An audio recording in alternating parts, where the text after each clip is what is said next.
A local school district is addressing a controversy involving one of its bus drivers. The superintendent says a parent contacted him about a Christian radio station being played on one of the buses. Siloam Springs School District buses transport thousands of kids every day. Many of the drivers play music on the radio. But one family says a driver played a local Christian radio station. We were notified last Monday, September 26th, by a patron about playing Christian music on the radio. Superintendent Ken Ramey says he first found out about the issue last week, and it has since been taken care of. He says a delay in communication likely led to the Freedom from Religion Foundation sending this letter to the district. We understand that the students on the bus are in they're in a contained situation, and under the Establishment Clause, we're supposed to be religious neutral, and so we see this as a verifiable incident that can be corrected. Ramey says no harm was met by playing the Christian radio station on a school bus, and that the school bus driver shortage has the district working to bring all new hires up to speed. We'll just simply be educating our people about and bring it to the conscious level.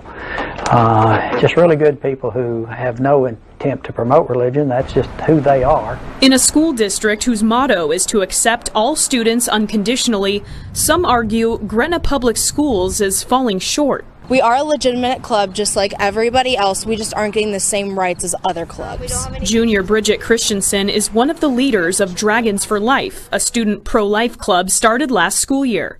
She says her club is one of two the district won't formally approve. The other is a Christian club. Without approval, they can't meet during school hours like other clubs can. Which is a big deal because many members cannot attend our own meetings. The Thomas More Society law firm also thinks it's a big deal, backing the Gretna Junior with a demand letter to the school, sent Monday morning. In it, the firm says the administration should reverse its decision because it, quote, constitutes a violation of Bridget's rights under both the Federal Equal Access Act and the First Amendment to the United States Constitution. I talked to Gretna's superintendent and legal counsel who say the district's policy is that it cannot sponsor clubs that can be seen as political, religious, or commercial. They need to maintain viewpoint neutrality, and that's basically what the law requires. Members of the American Civil Liberties Union say that still doesn't trump First Amendment rights. And they can't discriminate on the basis of religion or philosophy or other subject matter related issues. It's really about equal access and equal opportunity. Students for Life of America is also supporting Bridget and her club. Representatives say typically once the demand letter is sent, the school backs down. The district's legal counsel say the issue is under review, and according to the demand letter, they have until the 14th to respond until further action is taken. Time now to take a look at the craziness at our nation's schools and universities. And a new study of faculty voter registration at America's top universities found that Democratic professors outnumber Republicans by nearly 12 to 1. The study, published in the journal Econ Watch, also shows that our universities have become much more Democratic since 2004. In some university departments, the ratio is especially stark. Journalism departments have 20 Democrats for each Republican professor. In history departments, there are more than 33 Democrats for every one Republican. Of the 40 schools covered by the study, Brown University was the most liberal, with 60 Democrats for every one Republican. Pepperdine University in California was the most conservative, with a roughly even ratio. The IRS battle with Tea Party groups is starting all over again. The tax agency just sent them new scrutinizing questions and publicized some of their tax return data. The IRS targeted Tea Party groups in 2013, and the Washington Times reports they're getting the same kind of treatment once again. Now, an attorney for the Texas Patriots Tea Party says the IRS has exposed secret taxpayer return information to the public. Reports indicate more than 400 groups have been targeted by the IRS. Former Speaker of the House Newt Gingrich is encouraging pastors to step away from the pulpit and run for political office. He says America is in the middle of a cultural war against Christianity, and it's time for Christians to have a say. You have a duty to have the courage to stand up and tell the truth. Tell the truth about those who would impose a totalitarian secularism on us, force us to bow to the power of the government in order to do things that our religion forbids. Gingrich is confident America will change if enough godly leaders decide to stand up. Barack Obama has already cast his vote in the U.S. presidential election, which doesn't take place until November.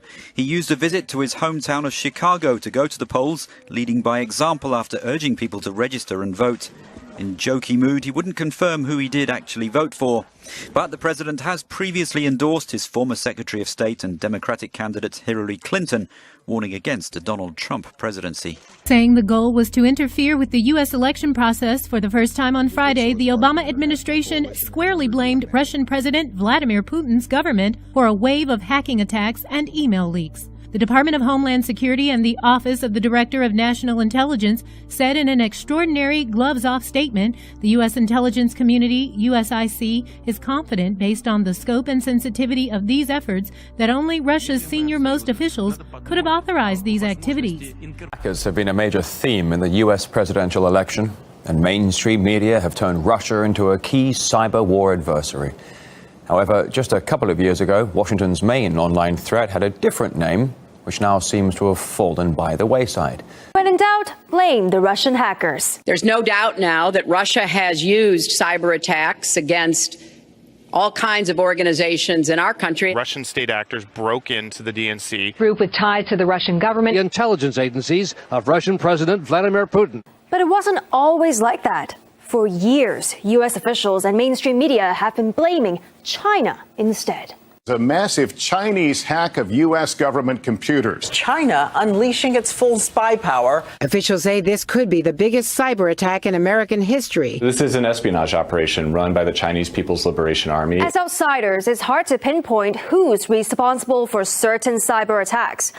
But one thing's for sure, the lack of evidence does not stop the media from playing the blame game. Washington has threatened to impose costs on Russia outside the UN over the Syrian conflict. It may mark the starkest warning so far from America, which has been ramping up anti-Russian rhetoric in recent weeks, moving swiftly from criticism to direct threats. However, just a month ago, US-Russia talks on the Syrian peace process seemed warm and friendly. Remember when the United States and Russia were keen on sharing their friendship with the world? Where's the vodka? Pizza from the American delegation. This is from the Russians. Well, it's certainly not like that these days. Extremist groups will continue to exploit the vacuums that are there in Syria to expand their operations, which will include, no question, attacks against Russian interests, perhaps even Russian cities. And Russia will continue to send troops home in body bags. So how did it get this bad? Well, there are key factors that are being left out as the hateful words and threats get louder.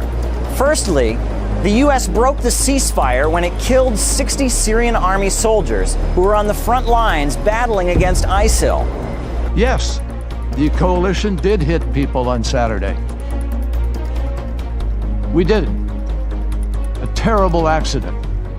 It's like all the talk of peace has been forgotten. The next shock group here is the fighting against the regional peer military powers. These are existential for us and our allies. The threat for this type of a fight is a nation state with modern capabilities, aggressive behavior, and engaging in militarized competition. So who would you pick for that one? I think it would be Russia.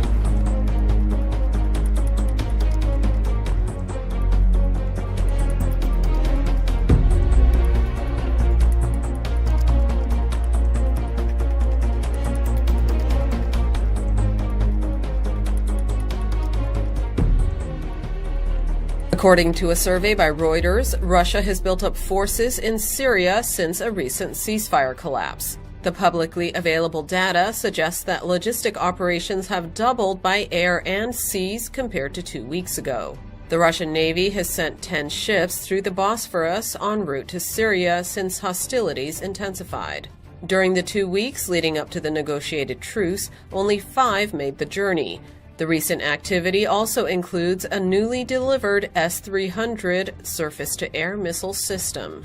The Russian parliament has voted to ratify a treaty allowing Russian troops to stay in Syria indefinitely and making the airbase in Latakia permanent. It also confers diplomatic immunity status on Russian military personnel in the country.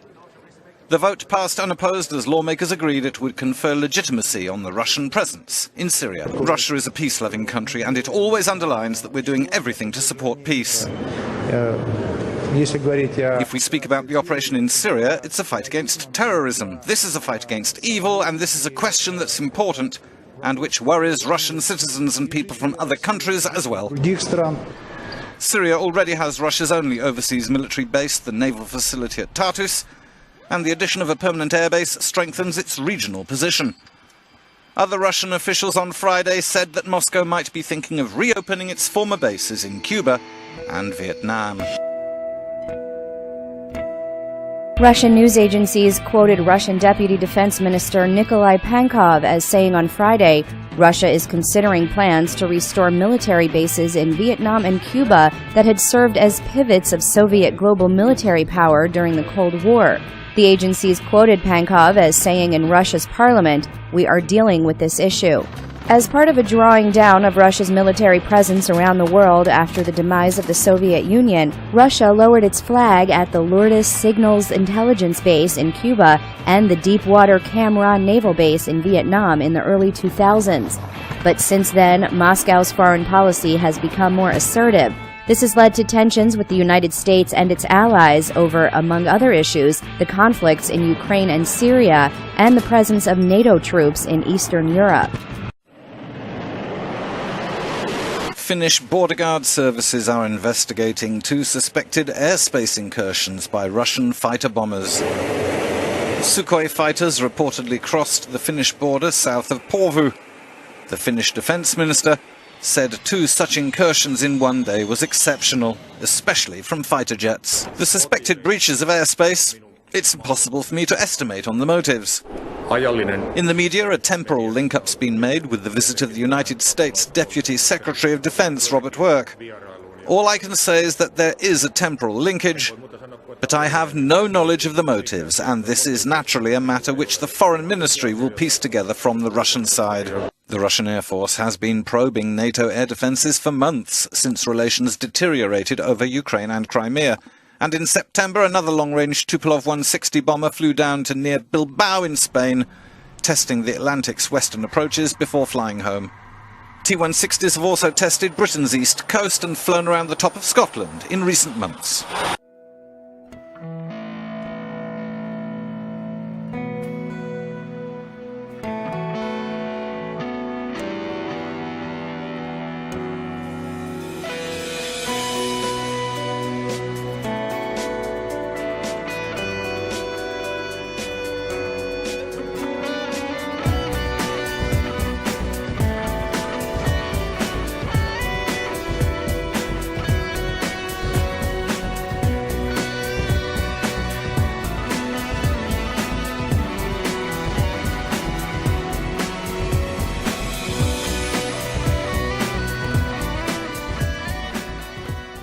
President Rodrigo Duterte said that if human rights groups, aid organizations, the EU, and the United States want to withdraw aid in response to his controversial policies, they can go ahead. Duterte has waged a bloody war on drugs, encouraging unrestricted policing and vigilantism against suspected drug pushers and users. In his first 100 days in office, over 300 people have died as a result, many in extrajudicial killings, leading many world leaders and organizations to express alarm. But what will happen if the Philippines really breaks up with the U.S.? Duterte said he doesn't need the U.S. to sell the Philippines weapons because he can get them from China and Russia. Philippines Defense Minister Delphine Lorenzana says plans for joint patrols and naval exercises with the U.S. in the disputed South China Sea have been put on hold. The move is the first concrete break in the defense cooperation after months of diplomatic tensions between Washington and Manila. Lorenzana said President Rodrigo Duterte also wanted to halt annual joint military exercises with the U.S.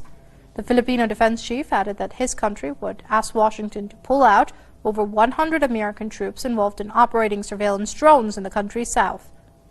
He said such a move is likely once Manila acquires those intelligence gathering capabilities. He stressed that Filipinos can manage if Washington decides to withdraw aid to the country.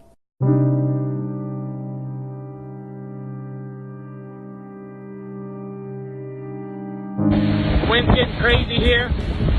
This truck's going to be flooded. So many places already flooded, and we're concerned about people getting trapped in that floodwater. 5 deaths now attributed to this storm, and 2 of those, sadly, from people that unfortunately died from carbon monoxide poisoning after they were trying to run a generator in their garage. So, again, you want to run those with complete ventilation and open air. Take a look at the roadways. There's debris everywhere. There's so many power outages. More than 1 million people in Florida with power outages, and the workers are doing what they can to get that power back on. But actually, just outside of Jacksonville, there was a utility worker that was electrocuted as he was trying to work on the power lines. So these men and women are literally risking their lives to try to get your power back on. So please keep them in mind as they are out and about. Into places like Jacksonville Beach, just unbelievable, where we saw the beach suffer significant damage.